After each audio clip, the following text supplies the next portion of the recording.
অবশেষে মা হতে চলেছেন বলিউড অভিনেত্রী কিয়ারা আদবানি। নিজেই ঘোষণা করেছেন যে তিনি এবং তার স্বামী সিদ্ধার্থ মালহোত্রা তাদের প্রথম সন্তান প্রকাশ করেছেন। অভিনেতা শুক্রবার ইনস্টাগ্রামে গিয়েছিলেন এবং দুজনের হাতে একটি শিশুর মোজা ধরার একটি মিষ্টি ছবি শেয়ার করেছেন।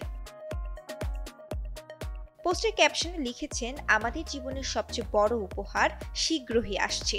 অভিনেতারা কোনো নির্ধারিত তারিখ বা আর কোনো বিবরণ ভাগ করেননি। গত বছর ফেব্রুয়ারি মাসে বিয়ের পর্ব সেরেছিলেন সিদ্ধার্থ কিয়ারা। তবে বিয়ের পর এক বিন্দু ফুরসত নেই দুজনেরই, দিয়েছিলেন কাজে মন। উল্লেখ্য, 2018 সালে লাস্ট স্টোরিজ এর পার্টিতে ঘনিষ্ঠতা বাড়ে সিদ্ধার্থ কিয়ারার, সেই শুরু প্রেমের। এরপর সম্পর্কের চড়াই উতরাই পেরিয়ে গত 7 ফেব্রুয়ারি পার্মানেন্ট বুকিং সেরে ফেলেছিলেন দুজনেই। রাজস্থানের জয়সলমের সূর্যগড় প্যালেসের 7 পাকে বাধা পড়েছিলেন সিদ্ধার্থ কিয়ারা।